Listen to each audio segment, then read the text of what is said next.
Bonjour les élèves. Aujourd'hui, on va faire un rappel sur le chapitre 21, les nombres décimaux. Qu'est-ce que ça veut dire un nombre décimal? Un nombre décimal est un nombre qui est formé d'une virgule et deux parties. Partie avant la virgule, partie après la virgule. La partie qui est avant la virgule, c'est la partie entière. Elle est formée des unités, dizaines, centaines, classe des unités, classe des mille, etc.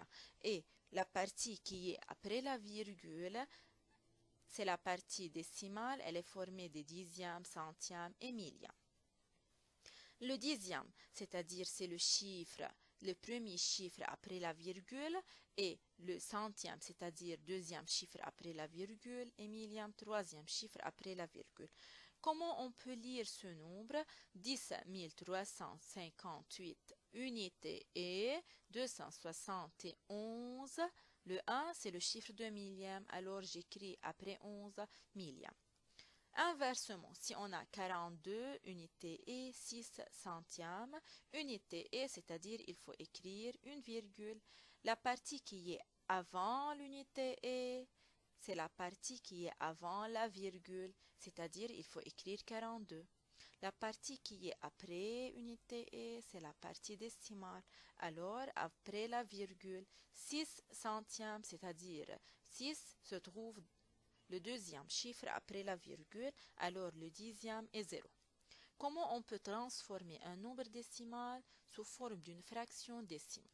Par exemple, si on a 78 unités et 3 dixièmes, tout d'abord il faut cacher la virgule, écrire le nombre comme il est sans la virgule dans le numérateur.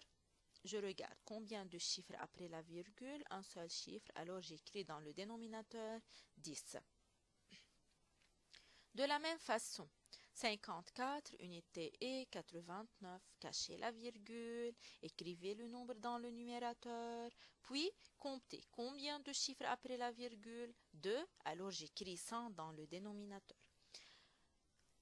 Inversement, si on a 7009 millièmes, alors il faut écrire tout d'abord le numérateur comme il est, puis regardez combien de zéros dans le 1000, 3.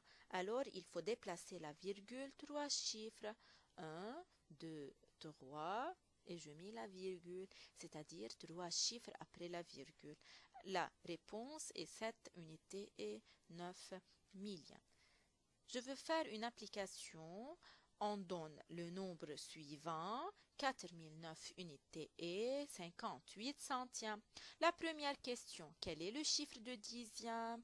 Dixième, c'est-à-dire le premier chiffre après la virgule. Alors, le chiffre de dixième est 5. Que représente le chiffre 4? Voilà le chiffre 4, c'est l'unité de 1000. Quel est le nombre de centièmes? Le chiffre de centième est 8, mais la question est le nombre. Qu'est-ce que ça veut dire le nombre? C'est-à-dire, il faut écrire 8 et tout ce qui est avant, mais sans la virgule. Alors, la réponse est 400 958. Écris le nombre donné sous la forme d'un entier et une fraction décimale. Un entier, c'est-à-dire la partie entière. La partie entière est 4009. J'écris 4009. Et c'est-à-dire plus. Une fraction décimale, c'est-à-dire la partie décimale. La partie décimale, elle est formée de deux chiffres, c'est-à-dire sur 100. Alors j'écris 58 sur 100. Transforme le nombre donné en une fraction décimale. On a déjà dit qu'il faut cacher la virgule, écrivez le nombre comme il est dans le numérateur et comptez combien de chiffres après la virgule, 2, alors sur 100. Arrondis le nombre donné au dixième. Qu'est-ce que ça veut dire arrondir? Il faut se rappeler les deux listes. Liste reste le même, 0, 1, 2, 3 et 4. Liste plus 1, 5, 6, 7, 8, 9. Arrondi au dixième, c'est-à-dire il faut entourer 5. C'est le chiffre de dixième. Il faut regarder le chiffre qui est juste après. Le chiffre qui est juste après est 8. 8 se trouve dans la liste plus 1. Alors, il faut ajouter à 5 plus 1. 5 plus 1, 6. Regardez, alors la réponse est 4009, virgule. Au lieu de 5, j'écris 6 et au lieu de 8, 0. Ensuite, je veux faire une application du livre, page 97, numéro 6, la partie A. 53 unités et 174 millièmes. La première question arrondie à l'unité.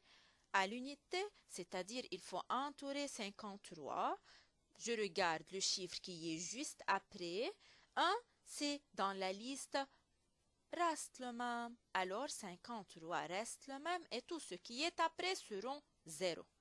Mais lorsque je vois la virgule avec des zéros, il faut barrer. Arrondi au dixième, le dixième c'est 1. Je regarde le chiffre qui est après.